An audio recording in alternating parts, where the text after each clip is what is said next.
성도 여러분, 한 주간도 평안하셨어요?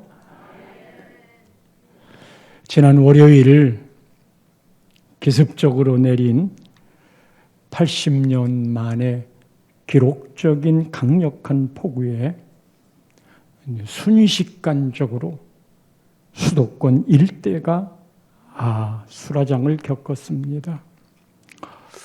특별히 하수관 역류에 맨홀 뚜껑이 열리면서 빠진 성인 남매 두 분의 죽음이 안타깝습니다. 편찮으신 부모님 뵈러 갔다가 나오는 길에 남매가 변을 당했습니다. 누나가 먼저 빠졌는데 고등학교 딸을 둔 누나 붙잡으려다가 같이 모두 맨홀에 변을 당했습니다. 서울에서 일어난 일이에요. 또 반지하에 살던 언니, 그리고 그 언니의 여동생, 그리고 여동생의 딸 셋도 황급하게 차오르는 물을 피하지 못하고 모두 죽었습니다. 사람이 잘못해서 겪는 일이 아닌지라 남의 일처럼 느껴지지 않는 아쉬움이 더 남습니다. 하루만 비가 쏟아져도 그러는 판국이니 40일 동안 밤낮 없이 비가 내린다면 어떻게 되겠어요? 그게 노아 홍수이거든요. 노아 홍수가 40일 밤낮으로 쏟아져서 온 세계를 덮어버렸어요. 지역적인 사건이 아닙니다. 전 세계적인 사건이고, 그곳에 방주에 탔던 노아의 가족과 그리고 태운 짐승들만 살아남았지요. 노아 홍수는 인류 종말의 예표였습니다. 하나님을 떠나 죄 가운데 살아가는 반역한 인간들의 마지막 종말을 하나님은 예고하셨고, 노아의 가족은 그 경고를 마음에 담고 하나님이 말하신 대로 방주를 지었습니다. 노아와 그의 아내 그리고 세 아들 셈, 함, 야벳이 있었는데 그의 며느리들까지 노아의 말을 다 듣고 가족들이 무려 120여 년간 방주를 지었으니 사람들이 산속에 들어가서 방주를 짓는 그들을 보고 뭐라고 그랬을까? 당시에는 홍수의 개념이 없었어요. 그렇게 많은 비를 본 적이 없으니까. 방주를 짓고 있는 그 가족들을 향해 조롱은 하지 않았을까? 그러나 하나님의 말씀대로 홍수는 터졌고 방주에 들어갔던 8가족만 살아남았습니다. 종말을 이야기하면 우리들 마음에도 진짜 일어날까? 마지막을 이야기하면 나하고는 상관없는 것 같다. 그래도 죽음은 누구에게나 찾아오는 내 인생의 마침표가 되니까 조금은 생각하는지 모르겠지만 인류의 종말을 이야기하면 사람들은 믿지 않습니다. 그리고 바보같이 그것을 믿는가 하고 조롱하기도 합니다. 오늘 본문은 다니엘서의 마지막 12장 전체를 읽었습니다. 쭉 살펴봤지만 다니엘은 요한 계시록처럼 종말의 때를 기록하고 있습니다. 10장과 11장과 12장은 마지막 한 일에 그것이 끝나면 주님 재림하시는 그때를 집중적으로 이야기하고 있습니다. 다니엘서를 보노라면 우리는 다니엘의 믿음에 참 매료가 될 정도로 멋있지요. 그는 뜻을 정하고 두려워하지 않았고 기도하는 자 잡겠다 해도 그는 예루살렘을 향해 창문을 열고 예전에 했던 대로 기도하는 삶을 살았습니다. 그의 그 영적인 민감함에 우리는 반할 정도가 되었고 본받고 싶지요. 그러나 실상은 다니엘서는 다니엘에게 초점이 맞춰진 게 아니고 그런 다니엘을 세워가시는 하나님의 주권에 맞춰 있는 바, 하나님이 온 역사에 강대국마저도 주관하시는 하나님이심을 중점적으로 말하고 있음을 알 것입니다. 하나님이 강대국의 역사도 주관하듯 대한민국의 역사도 주관하고 그 하나님을 의지하고 따라가는 영적 민첩함이 있는 다니엘을 통해 하나님의 뜻을 오늘 이처럼 이야기하고 있는 것이지요. 성도 여러분, 종말이 다가오면 무슨 일들이 일어날까? 오늘 그 말씀을 해주고 있어요. 쫑긋 귀를 세우시고 본문의 말씀을 들어봅시다. 종말이 다가오면 일어나는 일이 제일 먼저 1절 말씀에 이렇게 말합니다. 그때에 내 민족을 호위하는 큰 군주 미가엘이 일어날 것이요 또 환란이 있으리니 이는 개국 이래로 그때까지 없던 환란일 것이며 그때에 내 백성 중 책에 기록된 모든 자가 구원을 받을 것이라. 여기에 중복되어 나오는 두 단어가 있습니다. 하나는 그때예요. 그때에 그리고 그때까지. 이때가 종말의 때입니다. 그럼 그때 또 강조하는 단어가 뭐냐면 환란이에요. 환란이 있으리니 그때까지 없던 환란이라. 지금까지 한 번도 없었던 그런 환란이 있을 것이라. 그 환란이 어떤 것일까요? 예수님도 이 부분을 언급했어요. 마태복음 24장 21절에 보면 이는 그때에 큰 환란이 있겠습니다. 창세로부터 지금까지 이런 환란이 없었고 후에도 없으리라. 예수님의 말이에요.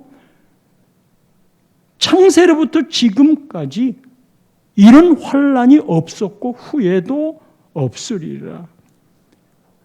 그러니까 주님 재림하시기 전 아주 큰 환란을 겪게 됩니다. 그 환란이 먼저 있습니다. 사랑하는 성도 여러분, 환란을 일으키는 주범이 누구지요? 누구예요? 에피파네스에서도 보았듯이 언제나 예수 그리스도를 믿는 그 일을 하지 못하도록 막는 겁니다. 신앙인인 우리들에게는 그것이 환란의 이유가 되는 거예요.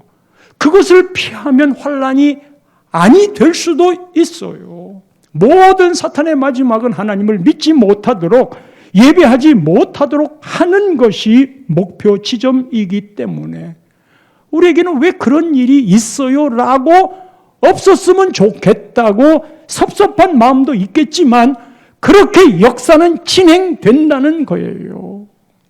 내가 아니라고 그러면 아닌 게 아니잖아요. 마태복음 24장 9절에 예수님이 계속 이야기합니다. 그때에 사람들이 너희를 환란에 넘겨주겠으며 너희가 누구예요? 예수님을 믿고 있는 사람들인데 너희를 죽이리니 너희가 내 이름 때문에 모든 민족에게 미움을 받으리라. 뭐 때문에? 내 이름 때문에, 예수 이름 때문에 모든 민족에게 미움을 받으리라. 마태복음 24장 예수님이 이 다니엘의 말을 지목해서 이야기를 하는데 24장 15절에 보면 그러므로 너희가 선지자 다니엘이 말한 바 멸망에 가증한 것이 거룩한 곳에 선 것을 보거든 읽는 자는 깨달을진저, 지금 귀 있는 자는 들을진저, 듣는 자는 깨달을진저. 다니엘이 말한 바 멸망에 가증한 것이 거룩한 곳에 선 것을 보거든, 이때가 이제 환란의 때란 말이에요. 여기서 말하는 거룩한 곳은 성전이고 멸망에 가증한 것은 성전에다가 우상을 갖다 놓고 그리고 그곳에 제물을, 불결한 짐승을 가지고 제물을 드리는 것을 이야기하는데, 이미 우리는 안티오쿠스 에피파네스가 그 모습을 다 보여주었잖아요. 내가 신이다라고 하면서 예루살렘 성벽을, 예루살렘 성전을 파괴하고 제사를 못 드리게 했던 이 사건이 다니엘 9장 27절에 이미 지나간 내용인데, 그가 장차 많은 사람들과 더불어 한 이레 동안의 언약을 굳게 맺고, 7년 언약이에요. 이 7년 언약에 3년 반은 약속을 지키는 것처럼 하다가 마지막 3년 반은 아주 극심하게 박해, 핍박, 환란을 겪게 하는데, 그것이 어떤 형태로 나타나느냐? 예수 믿는 우리들을 향한 것이기 때문에 그가 그 이래의 절반에 제사와 예물을 금지할 것이며, 제사와 예물을 금지할 것이며, 또 포악하여 가증한 것이 설 것이며, 이게 적그리스도예요. 포악합니다. 또 이미 정한 종말까지 진노가 황폐하게 하는 자에게 쏟아지리라. 종말이 정해져 있어요. 아무리 판을 쳐도 끝나는 날이 있다는 말이지요. 다시 말합니다만 안티오쿠스 에피파네스가 제사와 예물을 금지했어요. 예루살렘을 정복하고 성전을 파괴하고 성벽을 무너뜨리고 예배를 드리지 못하게 했어요. 포악하여 가증한 것이 설 것이며, 이게 적그리스도라고 그랬잖아요. 이런 신앙의 도전이 찾아와요. 성도 여러분, 우리가 지금 이미 이런 일들은 경험하고 살아가는 거예요. 그래서 하나씩 하나씩 다져가면서 마지막 때에 그런 일이 있을 때 넘어가지 말라고 말하는 바, 이런 일들은 수없이 이미 에피파네스가 보여주었지만,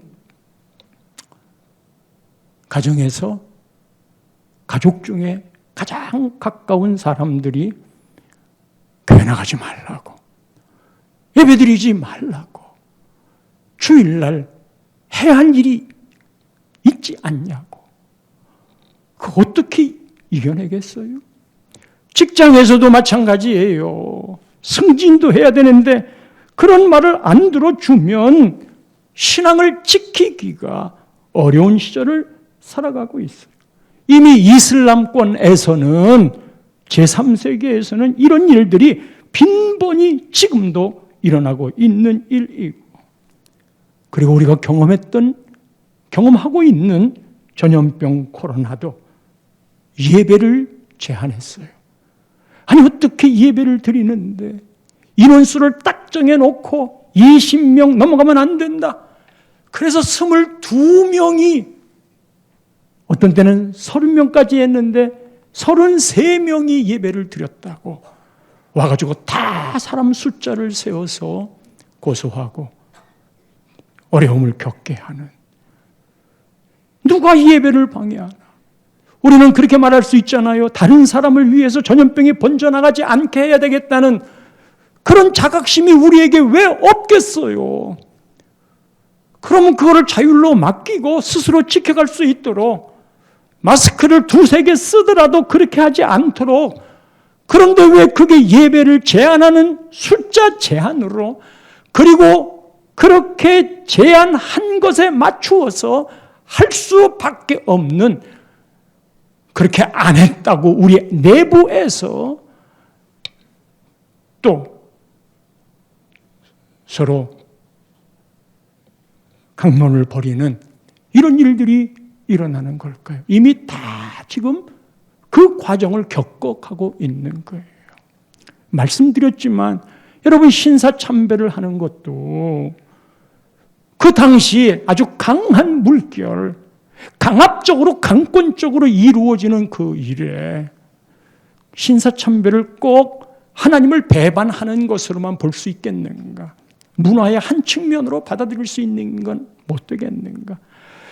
그래서 대부분의 사람들이 신사참배를 받아들였고 그 안에서 교회 내부에서 해야 된다, 하지 말아야 된다라는 싸움이 진행이 됐어요. 거기에 따라 교파도 갈라지곤 했습니다만은 마지막 역사가 판단할 때에는 그게 어쩔 수 없는 일이기도 했지만, 그래서 신사참배를 안 하느라고 주기철 목사님 같은 분은 순교도 하셨지만, 그러나 그게 올바른 신앙이다라고 말하는 거잖아요.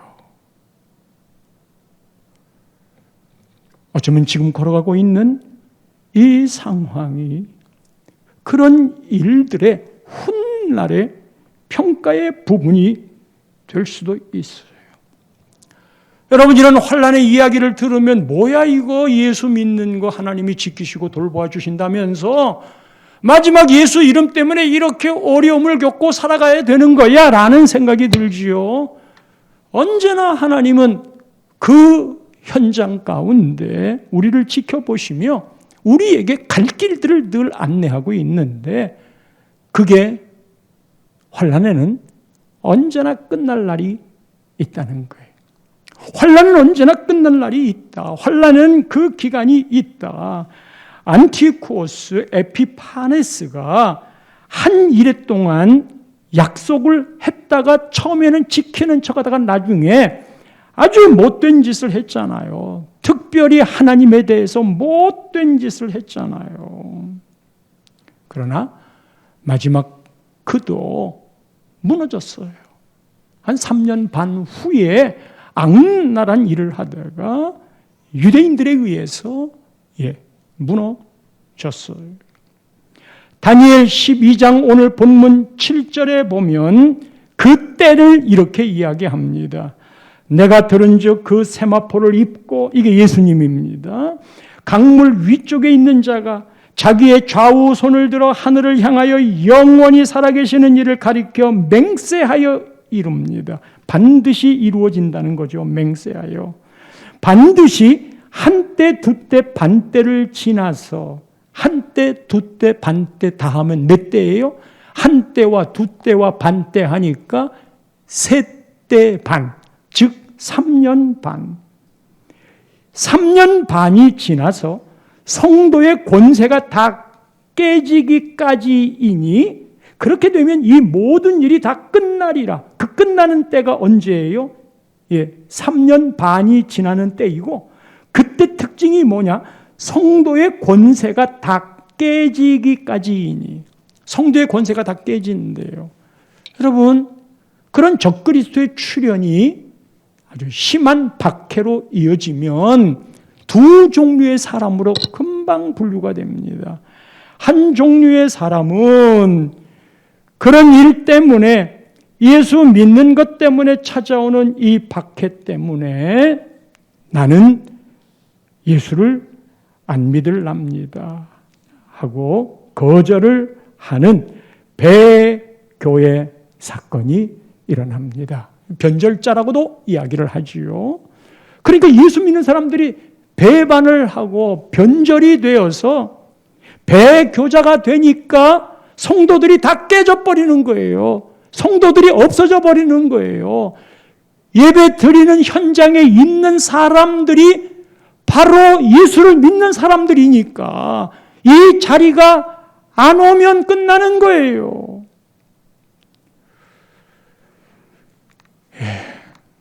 우리가 지금 중직자들이 다른 교회 탐방을 하고 주보와 보고를 하도록 했는데 수요일 예배를 참석했나 봐요. 다른 교회에 참석해서 그 결론적인 말 중에 하나가 내가 예배를 안 드리면, 내가 수요 예배를 안 드리면 수요 예배가 없어지는구나.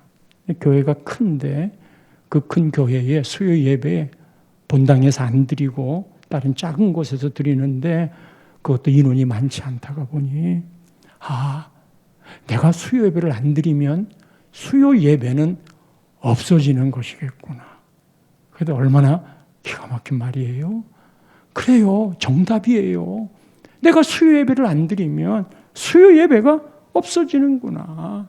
마지막 박해 때에 그렇게 모이는 현장을 다 적나라하게 드러나니까 안 모이면 없어지는 거예요. 성도의 권세가 깨어질 때예요.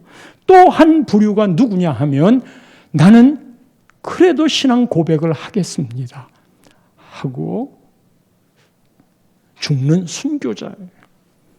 예수를 믿는 사람은 죽어버리고 예수를 믿어도 배교하는 사람들은 예수 안 믿겠다고 하니까 성도의 권세가 다 깨지기까지이니 그렇게 되면 이 모든 일이 다 끝나리라.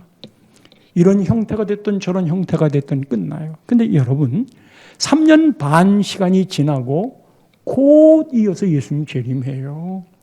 그 사이에 몇 년일까마는 결국은 주님 재림하면 다 끝나는 거실터인즉 그 기간, 그 끝나는 기간을 견뎌내지를 못하는 거예요. 질병이 오면, 고통이 오면, 말기암이 찾아오면 여러분 너무너무 힘들잖아요. 어떤 어려운 일이 생겼을 때도 힘이 들잖아요. 그런데 힘든 이 일이 끝이 있어요. 안 되면 마지막에 죽으면 끝나요. 죽으면 고통도 아픔도 없는, 그렇다고 다 없어지는 게 아니라 예수 믿는 우리들은 천국으로 가기 때문에 그 심한 고통도 다 끝나는 거예요. 그런데 끝이 없는 게 있어요. 이게 가장 큰 저주인데 죽었는데도 끝이 없는 고통이 뭐냐? 그게 지옥이거든요. 어쩌실래요? 마지막에 한 일에 3년 반, 그때를 7년 대환란이라고 말하는데 끝에 3년 반 동안 찾아오는 이 어려움의 환란도 언젠가는 반드시 끝날 날이 있다. 고로 환란을 두려워하지 말아라. 오늘 본문의 11절에 그 기간을 이렇게 정했어요. 11절 본문입니다.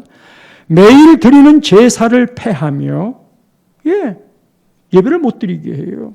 멸망하게 할 가증한 것을 세울 때 성전에 우상을 세우고 불결한 것으로 제물을 드려요. 그때부터 1290일을 지낼 것이에요. 이거를 365를 곱하면 1290일이 돼요. 근데 요한계시록은 이것보다 30일이 부족한 1260일로 이야기를 하는데 히브리인들의 계산법은 1년을 365일로 계산하면 1260일이 딱 떨어져요. 그 기간이면 끝난다. 오늘 본문 12절에 또 하나의 숫자가 나오는데 1335일이에요. 이것은 1290일보다 45일이 더 많은 건데 해석이 분분합니다.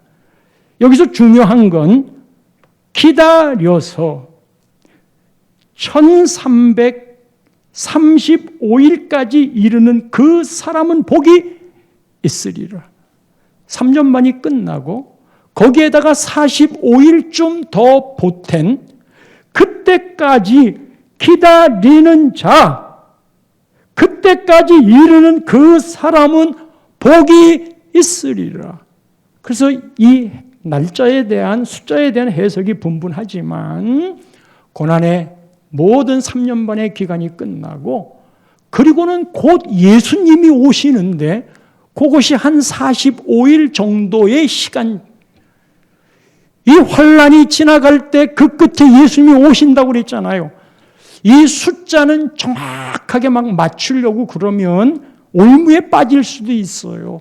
여기서 말하는 중요한 건 머지 않은 때에, 그런 환란이 있고 머지 않은 때에 그때를 기다리는 사람, 그때에 이르는 사람, 그때를 주님의 재림으로 본다고 한다면 그 사람은 복이 있는 사람이로다. 그때까지 견뎌낼 수 있는 사람, 그 사람은 복이 있으리라. 그래서 예수님도 마태복음 24장 13절 말씀에 그러나 끝까지 견디는 자는 구원을 얻으리라. 이 시대 모든 믿음의 방향성은 말이지요, 자세는요, 견디는 겁니다. 신앙은 견디는 겁니다. 기도하는 것도 그렇고 예배드리는 것도 그렇고 이 시대의 특징 중에 하나가 기다리지를 못하는 거예요. 견뎌내지를 못하는 거예요. 인내가 없는 거예요. 조금이라도 힘이 들면 나 못 살겠어. 자기에게 조금이라도 손해가 보는 것 같고 무시하는 것 같으면 우리 이혼해. 공부하는 것이나 무언가를 성취하는 일들이나 다 참지 못하는 거예요. 구원도 역시 마찬가지예요. 구원의 씨름은 얼마나 견뎌내는가 하는 거거든요. 그러나 끝까지 견디는 자는 구원을 얻으리라. 구원의 덕목이요, 끝까지 견디는 거예요. 나 예수 믿었으니까 됐어 하고 끝나는 게 아니란 말이에요. 끝까지 견디는 자 구원을 얻을 것이라. 다시 정리할게요. 마지막 종말 때는 환란이 있어요. 그 환란을 누구도 경험하지 못했던 환란이에요. 그러나 우리들은 걱정하지 말 것은 그 환란이 끝이 있다는 거예요. 그게 두 번째예요. 세 번째는 그 환란을 얼마든지 이길 수 있는 힘을 주십니다. 순교도 말해요. 우리가 생각할 때는 아이고 큰일 났네, 두려워, 그런 마음이지만 실제로 순교하는 사람은 다 함대함이 있어요. 그 순교도요, 내가 하고 싶어서 하는 거 아니에요. 걱정하지 마세요. 하나님이 허락하시는데 스데반 집사가 돌에 맞아 죽을 때 우리는 그렇게 생각했죠. 아이고 저 천사 같은 스데반 집사가 불쌍해서 못 보겠네. 그러나 이 땅에 사는 삶 조금 일찍 죽고 조금 늦게 죽는 것 차이이죠. 그게 중요하지 않다는 말은 아니에요. 사시는 날 동안 건강하게 장수하십시오만은 긴 세월에 비해서 보면 1년 재수하는 거, 1년 실패하는 거, 1년 중직 늦게 되는 거, 그런 게 우리에게는 큰 문제가 아닌 거예요. 살아가는 모든 날들 동안을 바라보면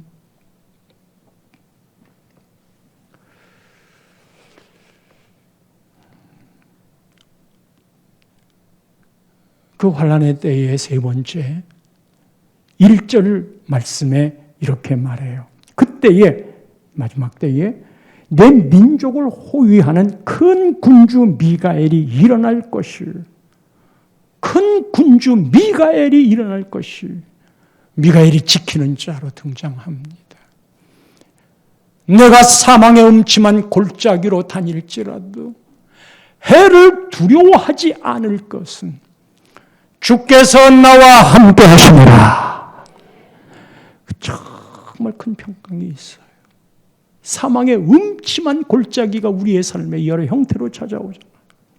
두려워하지 않을 것은, 환란이 아무리 커도 두려워하지 않을 것은 주께서 나와 함께 하심이라. 미가엘이 지켜준답니다. 그렇기 때문에 환란이 찾아오면 우리는 두려움이지만 1절 끝부분을 보면 이 환란 때에 말해요. 그때에 내 백성 중 책에 기록된 모든 자가 구원을 받을 것이라. 책에 기록된 모든 자가 구원을 받는 때가 환난의 때예요. 여러분, 환난이 찾아오면 어떤 이는 심판으로 망하게 되지만 환난이 찾아오면 어떤 이에게는 그게 구원이 된단 말이에요. 우리에게는 그 환난이 구원입니다. 그런데 누구에게 그 구원이 주어진다고요? 책에 기록된 모든 자. 책에 기록된 모든 자. 자, 어떤 사람이 책에 기록될까? 2절 말씀으로 갑니다. 땅의 티끌 가운데서 인생아 네가 뭐냐? 흙으로 돌아가라. 티끌이 먼지 같은 존재인 인간을 이야기하는데 땅의 티끌 가운데서 자는 자 중에서 죽은 자들이에요. 많은 사람이 깨어납니다. 영생을 받는 자도 있겠고 수치를 당하여 영원히 부끄러움을 당할 자도 있을 것이며 사람이 다 죽었잖아요. 죽은 다음에 다시 부활이 되잖아요. 이 부활은 믿는 자에게만 있는 게 아니에요. 안 믿는 자에게도 부활이라는 이름을 써요. 왜냐하면 영혼은 죽지 않기 때문에. 지옥도 영원히 사는 곳이에요. 즉 영생하는 곳이에요. 천국도 영생하는 곳이에요. 그 차이가 뭐냐? 천국에는 하나님이 계시지만 지옥에는 하나님이 없다는 것인즉. 그래서 요한복음 5장 28절과 29절에 예수님이 이렇게 말씀하시죠. 이를 놀랍게 여기지 말라. 무덤 속에 있는 자가 다 그의 음성을 들을 때가 오나니. 무덤에 있는 자가, 즉 죽은 자가 다 그의 음성을 들을 때가 오나니. 선한 일을 행한 자는 생명의 부활로, 악한 일을 행한 자는 심판의 부활로 나오리라. 악한 자도 부활이 있어요. 그런데 그 부활은 심판의 부활이에요. 선한 자는 생명의 부활이에요. 그럼 우리는 이걸 보고 이렇게 생각하겠죠. 야, 선하게 살자, 착하게 살자, 악하게 살면 심판의 부활이 있다더라. 성경이 말하는 개념을 늘 이야기하잖아요. 여기에서 선과 악의 개념은 하나님과 관계가 있느냐예요. 하나님과 상관이 있느냐 이거예요. 예수님과 관계가 있느냐 이거예요. 따라서 선한 자라는 건 예수 그리스도와 상관이 있는 자. 이 세상에는 착하게 살지만 나 하나님 필요 없어. 난 내 주먹을 믿고 살 거야. 그게 성경은 악한 자라고 이야기를 하는 거예요. 선하다는 건 나는 예수 그리스도를 통해 하나님과 이어진 사람입니다. 그게 의이고 그렇지 않은 게 불의였잖아요.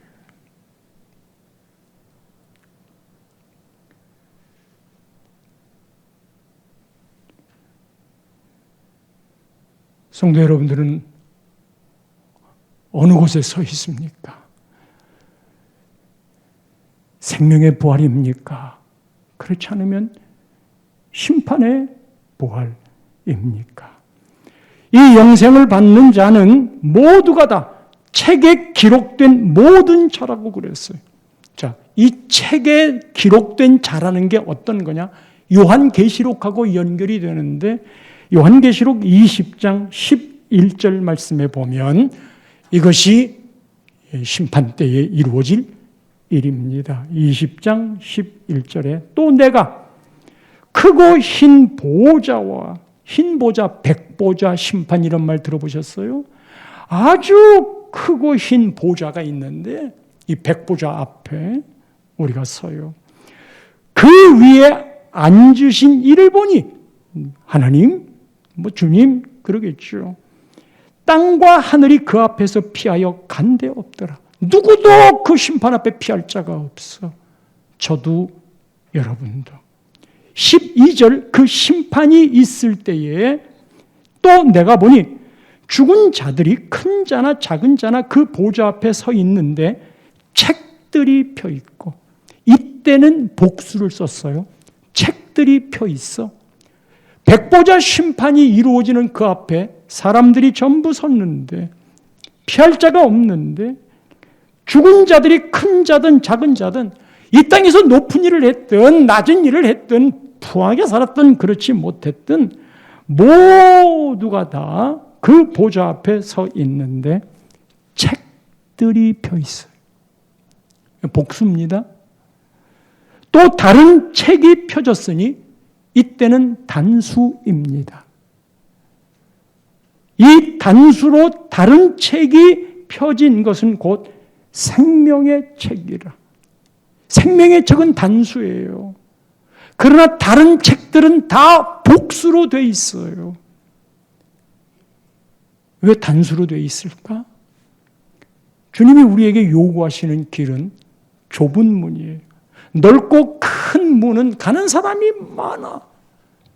좁은 문으로 들어가라.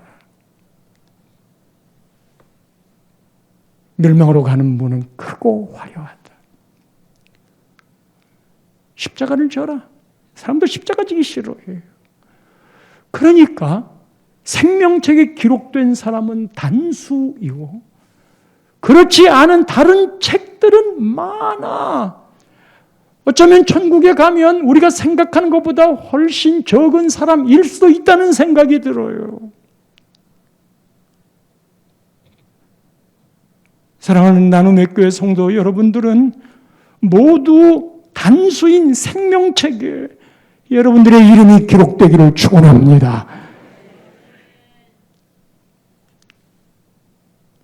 계속 이어집니다. 곧 생명책이라. 죽은 자들이 자기 행위를 따라 책들에 기록된 대로 심판을 받으니 사망과 음부도 불못에 던져지니 이것은 둘째 사망 곧 불못이라. 누구든지 생명책에 기록되지 못한 자는 불못에 던져지리라. 여기서 말하는 자기 행위를 따라 책들에 기록된다고 그랬잖아요. 다시 말합니다만 여기서 말하는 자기 행위는 공로 사상이 아닌 거예요. 공로로 하나님 나라에 갈 수 없어요. 여기서 말하는 자기 행위는 여러분 반석 위에 지은 집, 모래 위에 지은 집이 나오잖아요. 그 위에 어떤 집을 지었느냐가 아니고 어떤 곳에 집을 지었나 이걸 말하는 거예요. 모래 위에 별별 착한 일을 많이 하고 별별 귀한 것들을 지어도 바람이 불면 다 사라지고 없어지는 거예요.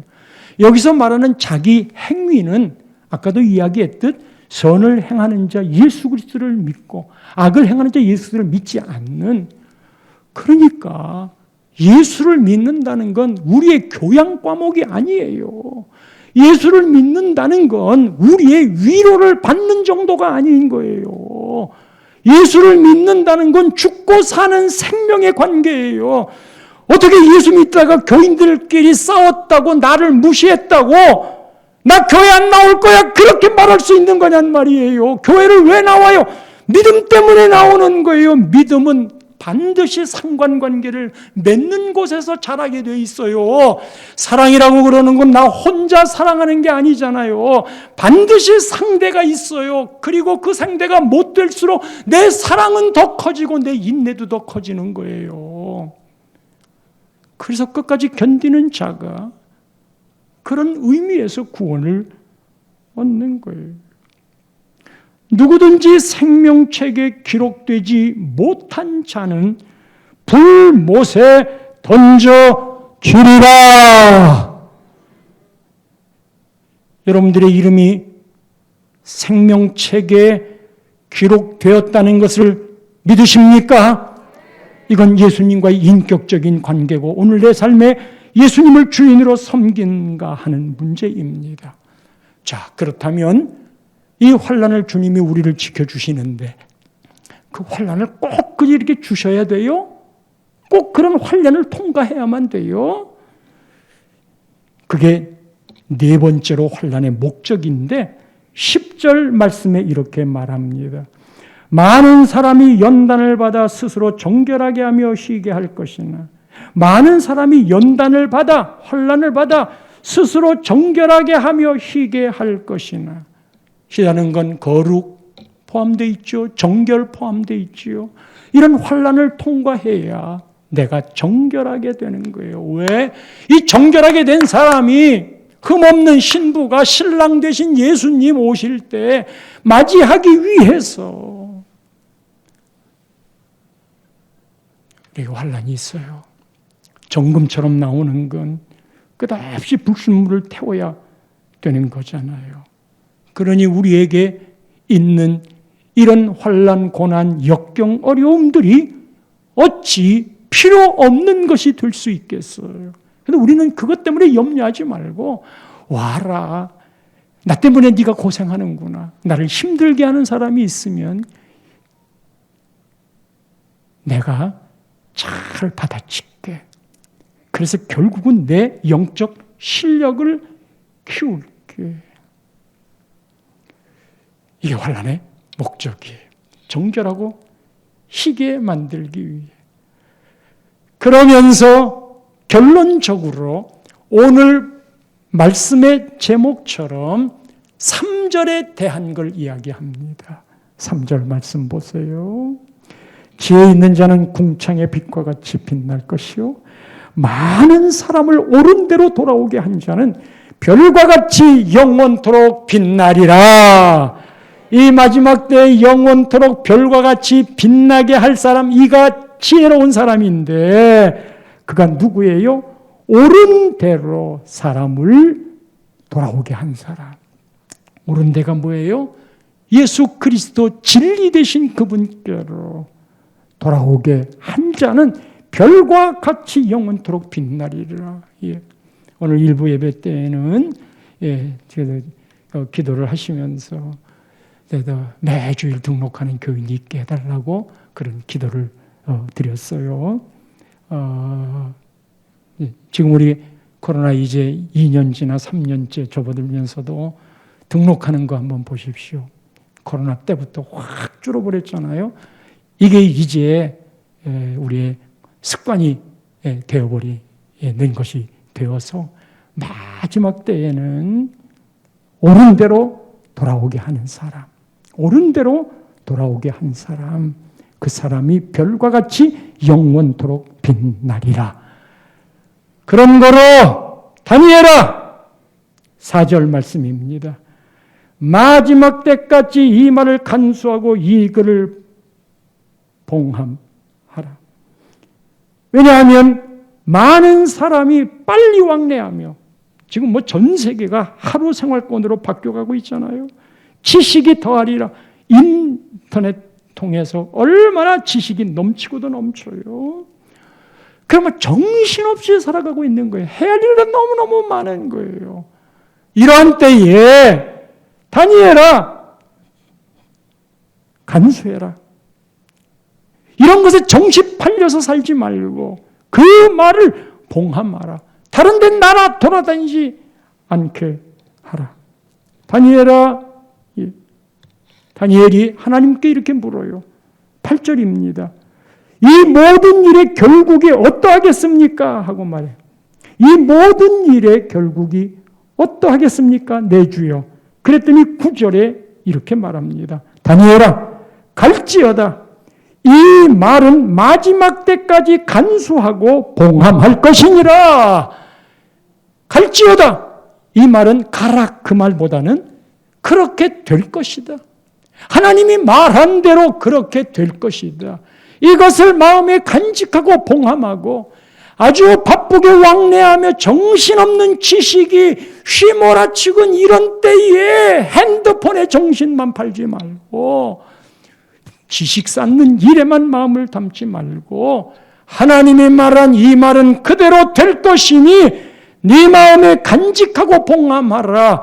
이것이 그 마지막 때의 13절 너는 가서 마지막을 기다리라. 이는 내가 평안히 쉬다가 끝내려는 내 몫을 누릴 것임이라. 너의 몫을 누릴 것임이라. 그렇게 간직하고 그 걸음을 걸어가는 자에게 주시는 하나님의 축복인 줄 믿습니다. 그 일의 주인공 되시기를 나눔의 교회 성도 여러분 믿음의 마음으로 축원합니다.